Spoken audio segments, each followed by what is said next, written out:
सदगुरु श्री कबीर साहब जी ने अंधकार को दूर किया और सत्य न्याय निर्णय का प्रकाश कर दिया। सत्य अविनाशी चेतन जीव है और मानी हुई मानंदी ये मिथ्या है। इसमें लग करके ये मनुष्य बहुत वीरान हो रहा है, बहुत ज्यादा हैरान हो गया है, बहुत दुखी है। इतना दुखी हो गया है कि अंधकार से बाहर निकल ही नहीं पा रहा है। अंधकार से बाहर निकले तब उजाला दिखे और अंधकार से बाहर निकलता नहीं तो उजाला दिखता नहीं। बड़ा परेशान है, बहुत ज्यादा। आज अमावस्या का दिन है, तारीख 29 है और अमावस्या का दिन है। अमावस्या अंधकार का सूचक होती है और पूर्णिमा प्रकाश का सूचक होती है। तो अमावस्या आज सारे कचड़े को, अंधकार को, भ्रम को, भूल को दूर करना चाहिए। जब आज से हम भ्रम को दूर करना चालू करेंगे तो अमावस्या अज्ञान का सूचक है। तो जब साफ करेंगे तो अमावस्या के बाद आती है परवा। प्रकाश चंद्र का बढ़ता जाता है, फिर दौज को बढ़ता है, फिर तेज को बढ़ता है। बढ़ते बढ़ते बढ़ते बढ़ते पूर्णमासी के दिन चंद्रमा पूरा हो जाता है। इसी प्रकार से जब से सदगुरु के ज्ञान को सुने, समझें और उसी दिन से अंधकार को दूर करना चालू कर दें, उसी दिन से भ्रम को मिटना चालू कर दें। ये भ्रम बहुत विशाल भ्रम है। ये देवी देवताओं का, इस पे जो बकरे चढ़ते हैं, जो लोग मांस खाते हैं, जिह्वा के लंपट होकर के और पत्थरों की माता बना करके और उस पर चढ़ाते हैं देवी देवता बना बना करके, और जिह्वा के लंपट लोग और खूब मांसाद का भोजन करते रहते हैं। तो सदगुरुदेव जी कहते हैं कि हम जब से सदगुरुदेव का उपदेश सुने, जब से सत्य न्याय की बात सुने, तब से पक्ष को त्याग दें। हम किसी भी मत पंथ के हों, उससे कोई लेना देना नहीं है। सत्य तो सत्य है। तो सत्य ज्ञान को सुन करके, पार ज्ञान को सुन करके उस पक्ष को त्यागें, उस अंधकार को दूर करने की कोशिश करें। और एक दिन पूरा अंधकार दूर हो जाएगा, जड़ चेतन का ज्ञान हो जाएगा। जैसे पूर्णमासी के दिन चंद्रमा पूरा हो जाता है, इसी प्रकार से जड़ चेतन का ज्ञान पूरा होते ही एकदम अपने आप का पूरा ज्ञान हो जाता है। फिर वहां पर ये देवी देवता, भूत, चुड़ैले, तंत्र मंत्र, जादू, टोना, हवन, होम, 4 वेद, 6, 7, 18 पुराण, गीता, भागवत, जितने भी बीमारी है ये सारी दूर हो जाती है। क्योंकि हम पाप कर्म से न्यारे हो गए, हमने पाप छोड़ दिए। सार भेद हमको पता चल गया, सार क्या है, असार क्या है, ये पूरा भेद मालूम पड़ा। कब? जब पार की सदगुरुदेव मिले तब। तो तभी से हमको मन को निर्मल कर लेना चाहिए, मन के सारे विकार दूर करने चाहिए, अष्ट महासद्गुणों को ही अपने हृदय में धारण करना चाहिए, पवित्रता आ जाएगी। अब इस सदगुरुदेव के उपदेश को कोई भी सुने, चाहे काशी में, मथुरा में, हरिद्वार में, नंदगांव में, बरसाने में, जोगी, जंगम से बड़ा, दरवेश, ब्राह्मण, सन्यासी, जो भी सुनेगा उसके हृदय के विकार दूर हो जाएंगे, उसके हृदय में कालमा नहीं जमेगी। क्योंकि बहुत ही अच्छा ज्ञान है बंदी छोड़ गुरुदेव का, अति निर्मल ज्ञान है। सदगुरु श्री कबीर साहब ने सबका भला चाहा, सब सुखी हो, किसी को दुख ना हो, सब बेचारे जड़ अध्यास से बच जाएं, भरम भूल कल्पना से बच जाएं, मोह ममता आसक्ति से बच जाएं। कैसा ज्ञान दिया बंदी छोड़ने। फिर भी यदि सदगुरु देव के ज्ञान को कोई महत्व ना दे, कोई सम्मान ना करे, तो इसमें सदगुरु देव क्या कर सकते हैं? कुछ भी नहीं कर सकते। तो अंधकार का सूचक ये अमावस्या है और प्रकाश का सूचक और पूर्णमासी है। तो पूरा साहिब से ये सब विधि पूरा होए, ओछे से नेह लगाए के मूलऊ आवे कोई। पूरा साहिब से ही जिनको पूरा जड़ चेतन का ज्ञान है, रज सत्य तम को जो पूर्ण रीत से जान चुके, रज सत्य तम की जो कमियां हैं उनको दूर करने में जो समर्थ हैं, पूर्ण अपने आप का उनको ज्ञान है, ध्यान में एकदम वो पारंगत है, एकदम संसार से छूटे हुए। ऐसे बंदी छोड़ सदगुरु और भव से छुड़ाते, जड़ चेतन का पूरा ज्ञान कराते, बुरे कर्मों से हमको पूरा बचा लेते हैं क्योंकि वो पूरे हैं। तो पूरा साहिब से ये सब विधि पूरा होए, पूरा छूटा हुआ हो, अजर अमर अखंड हो, कभी मारने से मरे नहीं, काटने से कटे नहीं, जलाने से जरे नहीं। ज्ञान स्वरूप तो वो कौन है? वो चेतन जीव है। इसलिए अपने आप को भ्रम से बचा लो, ये मानंदी झूठी से बिल्कुल अलग कर लो और सारी मानंदी आपकी जो छूट जाएगी, मानंदी से दूर हो जाओगे तो अंधकार मिट जाएगा। तब पूरा हुए, ओछे से नेह लगाए के, और ओछे तुच्छ छोटी बुद्धि वाले भ्रम भूल कल्पना में फंसे हुए,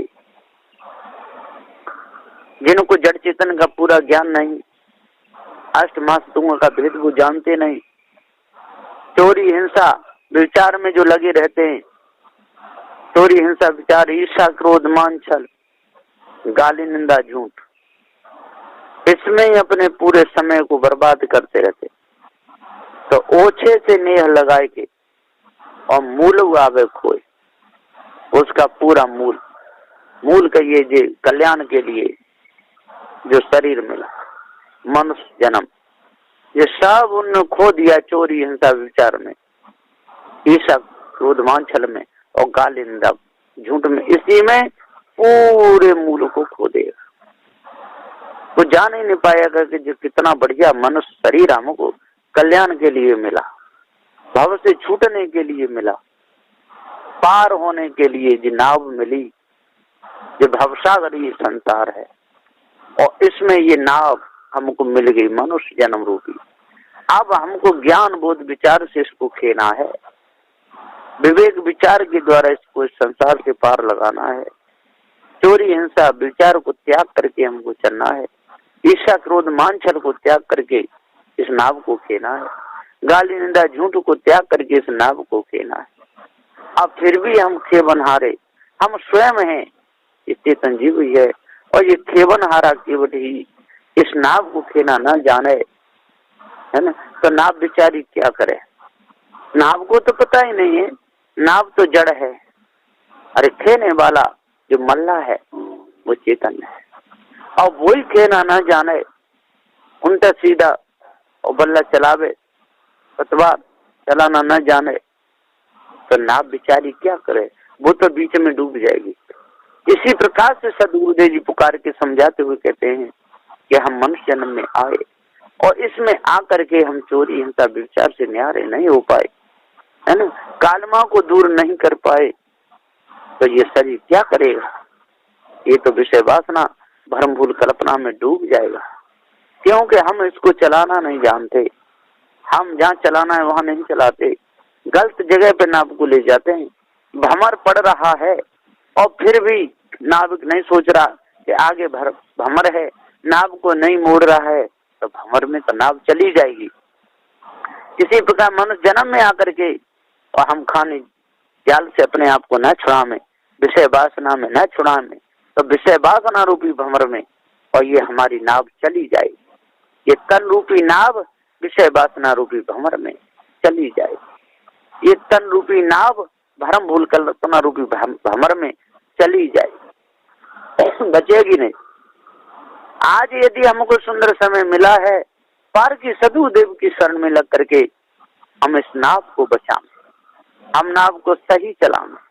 यहाँ सत्संग होता हो वहां पर इसको चलाएं, यहाँ पार की संतों की चर्चा होती हो, यहाँ जड़ चेतन का भेद बताया जाता हो, भरम भूल कल्पना से बचने का जहाँ ज्ञान बताया जाता हो, ऐसी जगह पर यदि इस नाव को हम ले जाएं तो इसमें लाभ होगा। इस नाव में कचरा नहीं रहेगा, इस नाव में सद्गुण आ जाएंगे, चित्त मन बुद्धि अहंकार ये बिल्कुल चारों वृत्तियां शुद्ध हो जाएंगी, मन एकदम निर्मल हो जाएगा, मन की खराबी सारी मिट जाएगी। लेकिन हम खराबी को मिटाना ही नहीं जानते। क्यों नहीं मिटती? कि नाव को चलाना ही नहीं जानते। चलाते हैं तो कहाँ ले जाते हैं? शराब की दुकान पे चला के ले जाते हैं इस नाव को, तनरूपी नाव को। वहां पर शराब पीते हैं, फिर नशा होता है, फिर हमें जूते पड़ते हैं, फिर नाली में गिर जाते हैं, कुत्ते हमारा मुंह चाटते हैं, ऊपर पेशाब कर देते हैं, बड़ी मौज आती है। तो शराब पीने को जाते हैं इस नाव को लेकर के, चला करके। कितना बड़ा दुरुपयोग है। जुआ खेलने जाते, जेब के सारे पैसे चले जाते हैं और मार भी पड़ती है और पुलिस पकड़ती है तो डंडे भी पड़ते हैं। ऐसी जगह ले जाते हैं। भांग पीने के लिए जाते हैं इस नाव को लेकर के, है ना। अफीम खाने के लिए जाते हैं, चोरी करने के लिए जाते हैं। यानी कहाँ कहाँ हम इस नाव को चलाते डूबते रहते हैं, ठीक जगह चलाना नहीं जानते, सही जगह इस नाव को नहीं ले जाते। इसलिए ही तो हम भ्रम में अंधकार में अपना जीवन जी रहे। अंधकार को मिटने के लिए पार की सद्गुरु देव की शरण में जाना पड़ेगा। जड़ चेतन के पूरे भेद को समझना पड़ेगा। सार क्या है, असार क्या है, ये पूरा समझना पड़ेगा। यदि हम सार असार को नहीं जाने और धोखे में ही हम रहे तो पूरा जीवन हमारा नरक बन जाएगा। जिस प्रकार इसमें है क्या, शरीर में है ही क्या, इसमें तो मल मूत्र भरा हुआ है, हड्डियां भरी हुई हैं, मांस भरा हुआ है, पीव भरा हुआ है। इसमें ऐसी कोई चीज नहीं है जो जीव के काम की हो। परंतु कल्याण में साधक ये शरीर ही रहता है, क्योंकि हमको विषय वासना भ्रम भूल कल्पना पे विजय प्राप्त करनी चाहिए। और जब इस पर विजय प्राप्त हो जाएगी फिर हमको भव में कोई डुबा नहीं सकता, क्योंकि यही तन मन वचन की बीमारी है। तन से हम उनके कर्म करते हैं, मन से हम करते हैं, वचन से करते हैं। इसलिए तो हृदय में संस्कार गंदे छा जाते हैं, हृदय में गंदे बादल छा जाते हैं। जिस प्रकार से ऊपर आकाश में और काली घटा घिर करके आती है और सूर्य को ढक लेती है, इसी प्रकार से यदि हम अपने आप को नहीं जान पाए, जड़ चेतन के भेद को नहीं समझ पाए, तो विषय वासना भ्रम भूल कल्पना ये हमारे और जो सूर्य के समान जो चेतन जीव है तो ऊपर छा जाती है। ये समझ ही नहीं पाता है कि मैं कौन, भ्रम में ही फंसा रहता है और माया भी गुरबा लोगों की बातों को मान लेता है और उनकी बातों को मान करके और जितना बादल इसके ऊपर छा जाता है तो उससे फिर निकल ही नहीं पाता। अजर अमर अखंड होते हुए भी इसे अपने स्वरूप का ज्ञान नहीं हो पाता। क्यों नहीं हो पाता? कि शुरू से ये बादल छा गया है, बहुत विशाल बादल है, विषय वासना का बादल है, भ्रम भूल कल्पना का बादल है। ये सब के सब मिल करके और पर्दा डाल दिए। अब ये चेतन जीव कितना घबराया और धीरे धीरे धीरे धीरे धीरे धीरे जब ज्ञान समझ में आया और तब तक बुढ़ापा आ गया, आंखें बैठ गईं, कान से सुनता नहीं, पैरों से चला नहीं जाता, डंडा टेक के भी उठा नहीं जाता, कमर तो 4 बार तो सीधी करनी पड़ती है, तब 2-2 आंगन अंगुल पैर आगे बढ़ाता है, फिर भी दर्द कष्ट जाता नहीं। अब क्या करे बेचारा, फिर रोता है, यदि पहले ही हम इस भ्रम को त्याग देते, पार की सद्गुरु देव की शरण में लग जाते, तो हमारी सारी बीमारी मिट जाती। अब पछताए क्या हुआ जब चिड़िया चुग गई खेत। तो सद्गुरु देव जी पुकार के समझाते हुए कहते हैं, जो नित्य झाड़ू लगाता रहता है उसके आंगन में कचरा नहीं होता, सफाई बनी रहती है और देखने वालों को अच्छा होता है। और जो आलसी होता है, नित्य झाड़ू नहीं लगाता, 2-2 4-4 दिन में, 15-15 दिन में कहीं झाड़ू लगाता है, तो उसका तो आंगन गंदा रहेगा ही रहेगा। इसी प्रकार से जो मनुष्य है, जो नित्य जो सत्संग करते रहते हैं, नित्य जो सद ग्रंथों को पढ़ते रहते हैं, जड़ चेतन के भेद को अच्छे प्रकार से जो जान लेते हैं, उनके अंतःकरण में रोज झाड़ू लगता रहता है और वो अपने स्वरूप से वंचित नहीं होते। वो भ्रम भूल कल्पना विषय वासना में नहीं फंसते और वो सोचते हैं कि अरे क्या रोज रोज सत्ग्रंथों को पढ़ो, रोज रोज क्या पाठ पठन करो, रोज रोज क्या सत्संग को सुनो, तो समझ लो कि उनके हृदय में कालमा छा जाती है, उनके हृदय में गंदगी छा जाती है। जैसे मकड़ी जाला बनाती है और बहुत सुंदर जाला बनाती है, और बनाते यदि उस जाले को कोई न छुड़ावे और सफाई ना करे, तो एक दिन इतना जाला हो जाता है कि हटाने वाले की नाक में दम आ जाती है। और जो विवेकमान होते हैं, जो ज्ञानी होते हैं, वो रोज झाड़ू फिरा देते हैं, फिर वहां पर न मकड़ी आती है, न जाला बनाती है, न मकड़ी मरती है। तो इसी प्रकार से जो विवेक विचारमान है, जो ज्ञानी जो पुरुष हैं, जिनको जड़ चेतन का ज्ञान हो गया है, तो वो हर समय सदग्रंथों को पढ़ते हैं, हर समय ज्ञान बोध विचार की बातों को सुनते हैं, हर समय सत्संग में जा करके ज्ञान बोध की बात को सुन करके भ्रम भूल कल्पना को हटाते रहते हैं, विषयों से अपने मन को हटाते रहते हैं, है ना। अपने मन में कालमा जमने ही नहीं देते, इसलिए उनका मन सदा निर्मल रहता है, मन में कोई कसर खोट रहती ही नहीं। तो अमावस्या का जो अंधकार है, ये उनका पूरा मिट जाता है।